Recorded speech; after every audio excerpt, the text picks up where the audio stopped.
Thanks, Ed, and thanks, ladies and gentlemen, your worships all.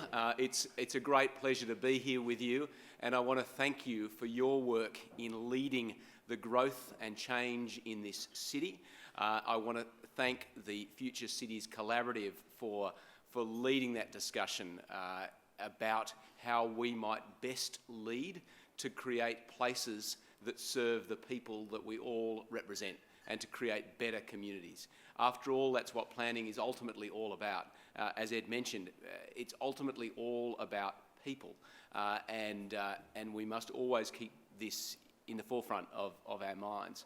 As Ed was talking, as I often do when Ed talks, I had an epiphany, and Ed made me realise as I was listening to him that so often in government, whether that's in councils or in state government, we focus on quantitative measures. We focus on how many houses, how many, all these sorts of things.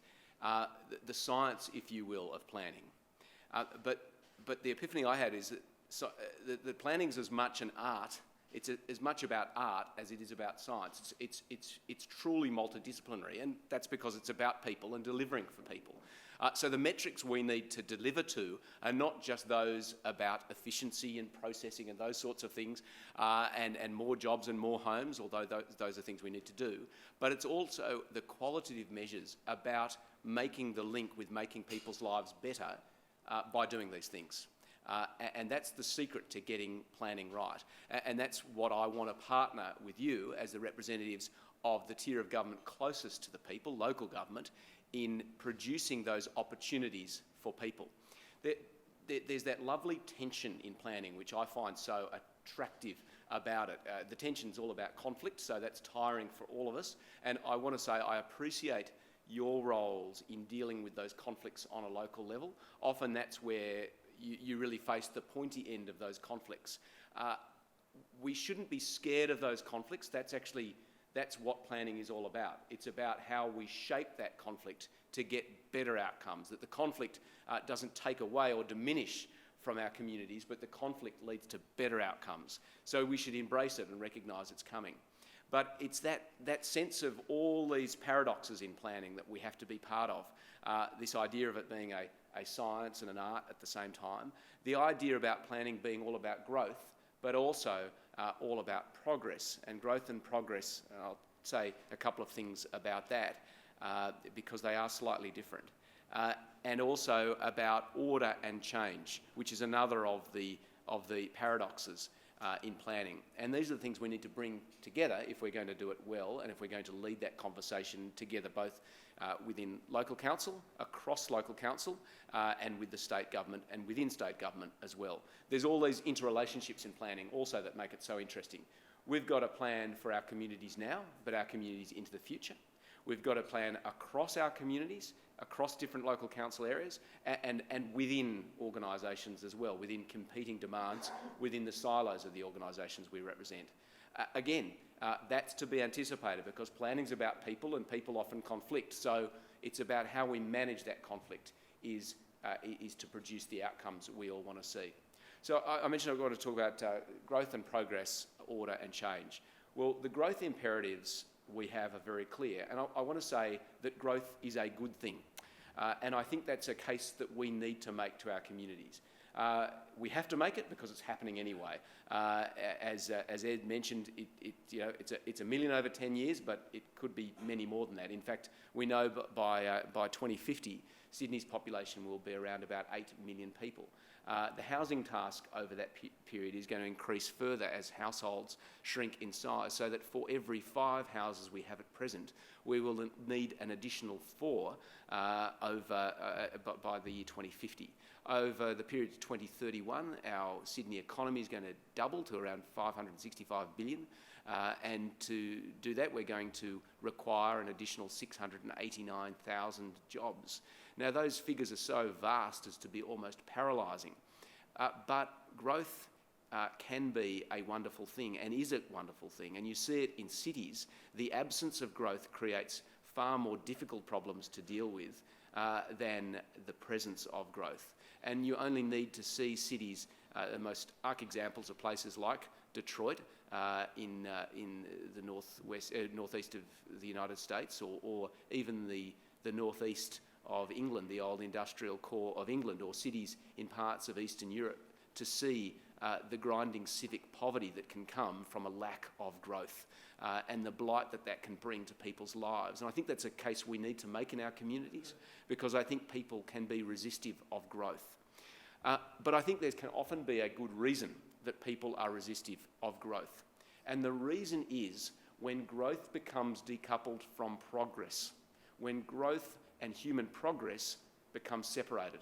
Now, historically, there's a great example of this, and he's a bloke called William Morris, who, looking in industrial Britain at the turn of the 19th, 20th century, looked around and saw that the industrial development had brought great wealth and great growth in the industrial towns of England, but with it, there had been, the reality was the working people were in a worse physical condition.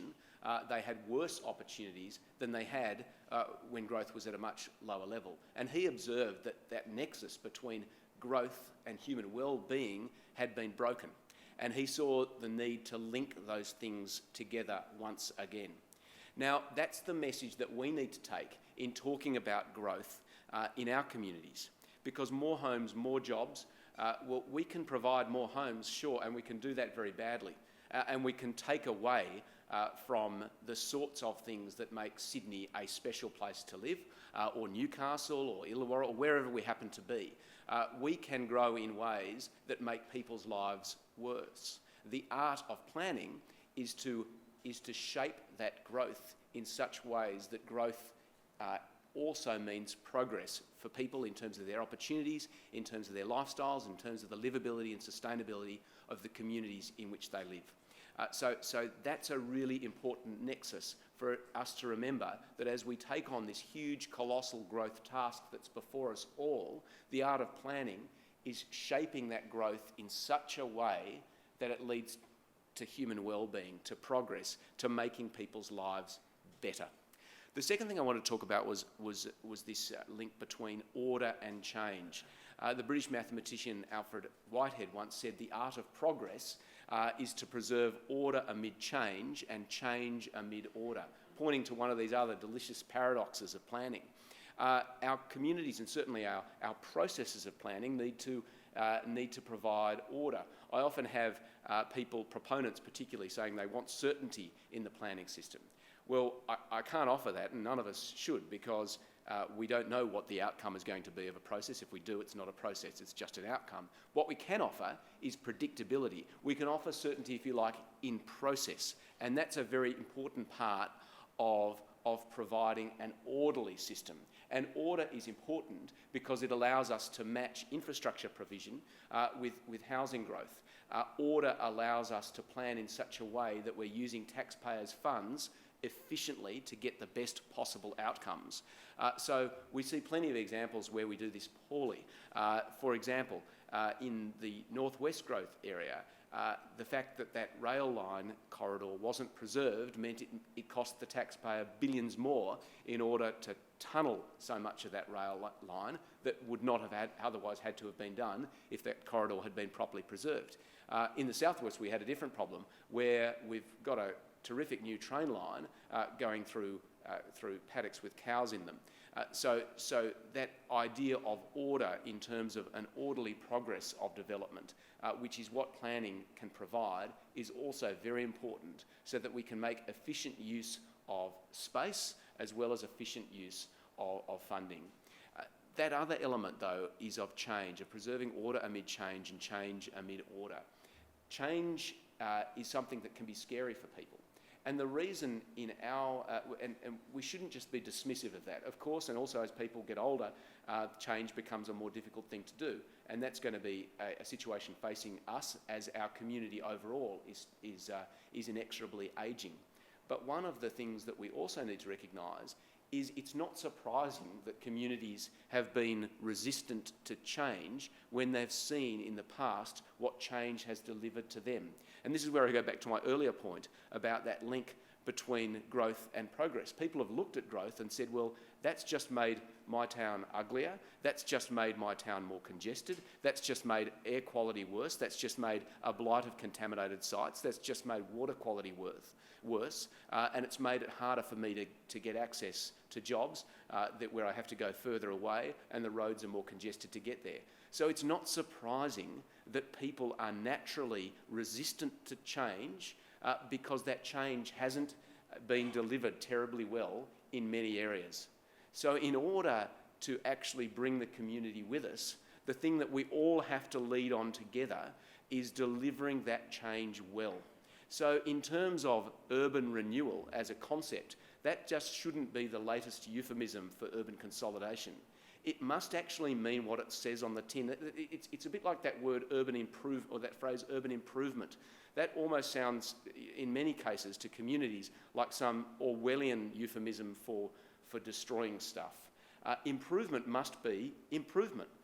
What we need to do with our cities is restore them, is to make them better places to live, and to sell the benefits of growth in terms of greater sustainability, greater livability, greater linkages between homes and jobs, promoting walkability, active transport, cycling, healthier lifestyles, all those things that we can do well together. One great idea, one visionary idea that has been explained to me, and I want to commend the mayors in the room who are part of this initiative, is this wonderful target of trying to make the Parramatta River swimmable again by 2025. Now, it is a huge target, and if we go back 50 years ago, people would have thought that was laughable. And as we are delivering huge amounts of growth in areas like the Parramatta Road Corridor and the WestConnex project, the idea that this corridor that actually runs in parallel with those corridors, we're seeing a picture of restoration and an idea of making this a better place to live at the same time as we're seeing growth and change, it is helping to form a wonderful narrative about how change makes people's lives better. And it was wonderful that one of the local members out there, John Sidoti, mentioned to me just during this week that 4 dolphins were spotted off Cabarita. So it shows that progress toward that goal is being made. But it's those sorts of visionary goals that we need to sell and we need to work toward together as part of a narrative for our city, that we're not just going to get bigger, not going to go down the trajectory that Los Angeles was going on before Ed got involved.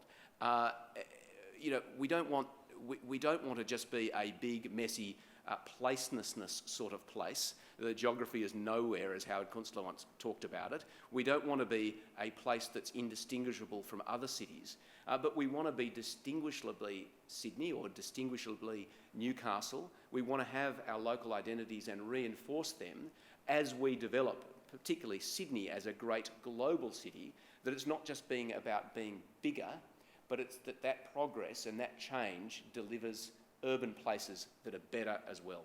So I want to thank you so much in your role of being leaders in that message of change in our community. I offer to you that I want to work in partnership with you. I know that the idea of some sort of centralist planning minister who wants to usurp powers from local communities is just a recipe for disaster and also a recipe for bad outcomes and a recipe for it's not going to work anyway, so why bother? Instead, I see that we need to work together in partnership to deliver those shared objectives of making people's lives better. There was a former mayor of New York City, I can't remember their name now, but who said that you don't need to be a Republican or a Democrat to fix a sewer. In urban planning, this is not a partisan area.